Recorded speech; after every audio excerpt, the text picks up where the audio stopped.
네, 안녕하세요. 여러분들의 구독과 좋아요로 이 채널이 유지되고 있습니다. 네, 영상 속도는 1.5배를 추천드리고요. 항상 구독자님, 멤버십 회원님들에게 감사하다고 말씀을 드리면서 자, 이번 내용은 BITX와 BITU 레버리지 비트코인 ETF가 앞으로 QQQ 대비 레버리지 ETF와 거의 준할 정도에 따른 성적표를 분명히 저는 보여줄 거라고 믿어 의심치 않기 때문에 보충 설명하는 시간대로 한번 준비를 해보는 영상으로 한번 만들어 보았습니다. 자, 같이 한번 보도록 하시죠. 이번에 BITX 부분이 분명히 요 하루하루만 보게 되면 야 마이너스 40% 났잖아, 이거 뭐 쓸모 없는 거 아니야? 라고 이렇게 이제 편협한 생각을 가지시는 분들이 있습니다. 물론 초보 투자자분들이 이런 발언을 하는 건 저도 적극적으로 수용을 할 수가 있지만, 만약에 어느 정도 공부를 좀 해왔던 사람이라고 했다라고 하면 이런 생각을 가지면 절대 안 된다라고 저는 표현하고 싶습니다. 그 이유는 무엇이냐면요, 이 모델링을 가지고 왔던 근본적인 배경은 어디에서 가지고 왔냐. 자, 나스닥 부분하고 S&P 500에 있는 레버리지 2배와 3배에 있는 구간대에서 성적표가 잘 나왔기 때문입니다. 대부분 1000% 넘게 수익률이 나왔습니다. S&P 500 레버리지 2배, 3배도 마찬가지입니다. 그럼 또 이렇게 또 반론을 나오게 되겠죠. 야, 미국 지수가 원래 잘 갔으니까 그게 당연한 거지 라고 말씀을 하실 겁니다. 그렇지만 이분들도 지난 몇십 년 전, 30년 전 같은 경우에는요, 한번 보여드릴까요? 보여드려야지 이제 믿을 수가 있기 때문에 한번 보여드리도록 하겠습니다. 보게 되면요, 그냥 계속 하염없이 올랐던 건 아닙니다. 진짜로. 보게 되면 하염없이 올랐던 게 아니고, 이게 이제 월간 차트로 보게 되면, 자, 이렇게 민그적거리면서 올라갔던 구간의 상승 동력이 그렇게 크지 않았던 구간대도 존재를 했고요.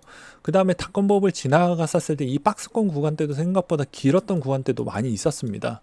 그렇기 때문에, 그리고 전고점을 돌파했던 그 기간적 추이도 어찌 본다라고 하면 이 전고점을 넘어갔던 형태도 거의 2015년도, 그러니까 대충 한 14년도, 15년도 지나고 나서 돌파했다라고 볼 수가 있기 때문에 어마무지한 시간대가 좀 필요했지만, 결과론적으로 이걸 다 견뎌내고 이 고통을 함께 같이 이겨내면서 존버를 했던 사람들이 나머지 이 열매적 구간대, 이 상승적 열매적 구간대를 다 가져갔다라고 볼 수가 있는 것이죠. 그래서 기울기가 여전히 다릅니다. 닷컴버블 이전 때에 있는 기울기가 요때가 지금에 있는 2017년도 이후부터 기울기가 나왔기 때문입니다.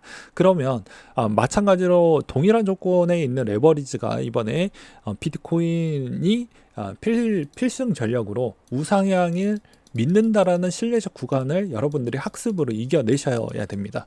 네, 그리고 변동성을 즐기셔야 되고요.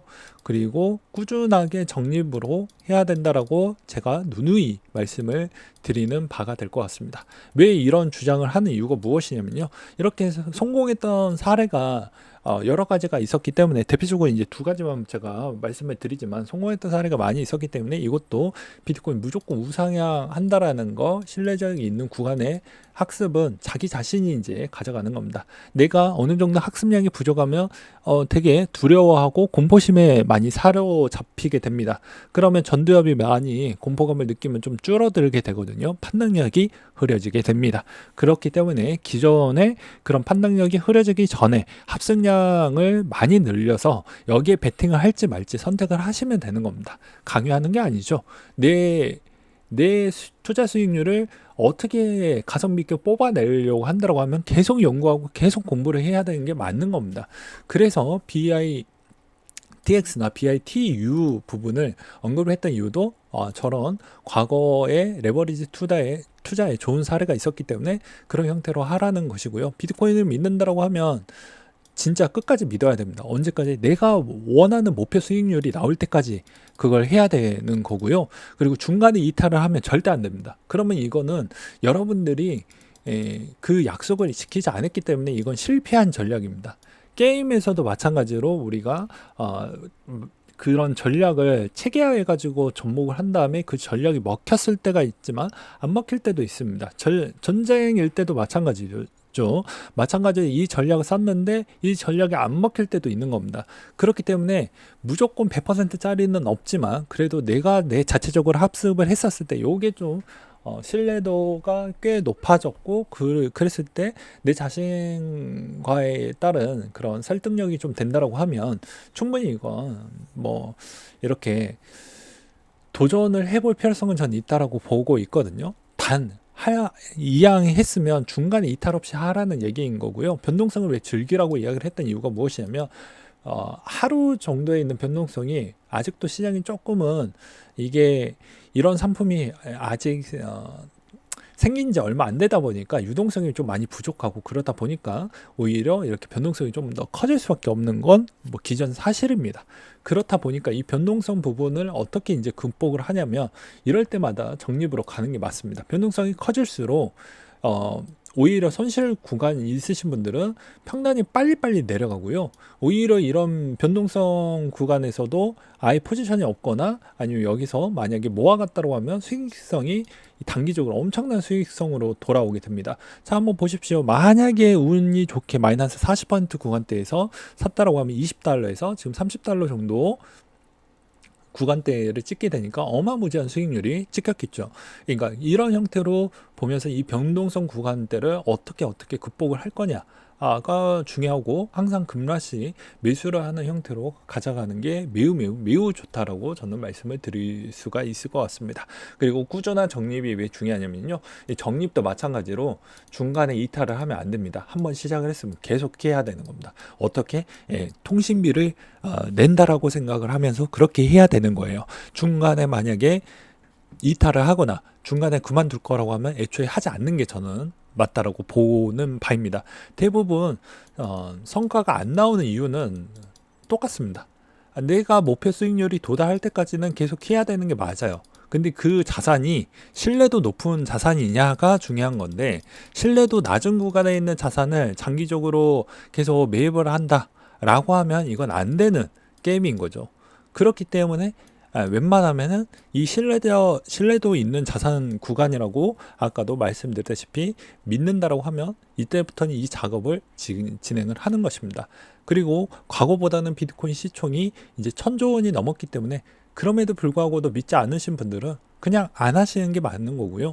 만약에 믿는다라고 하면 이제부터는 적립을 한번 했다. 그러면 1월부터 12개월 때까지 보게 되면 분명히 직장인은 그리고 인간은 약간씩 편협합니다.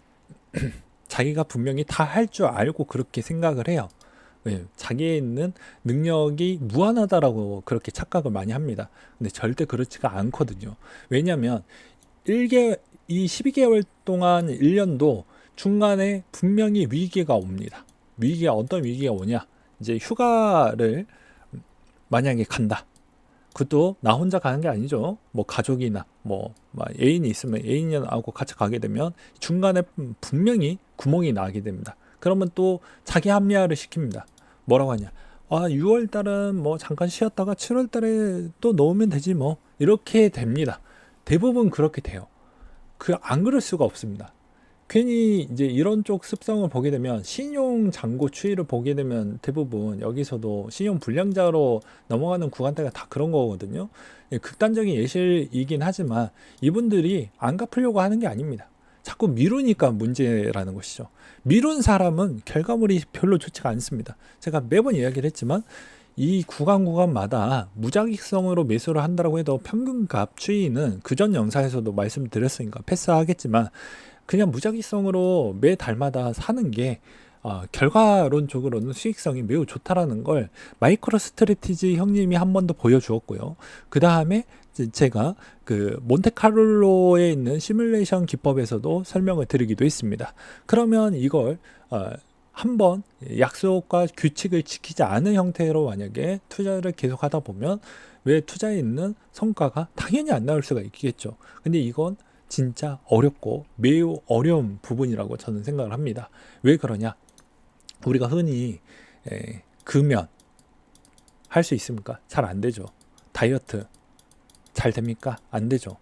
장기 투자 잘 됩니까? 안 되죠. 그래서 부자가 적은 겁니다.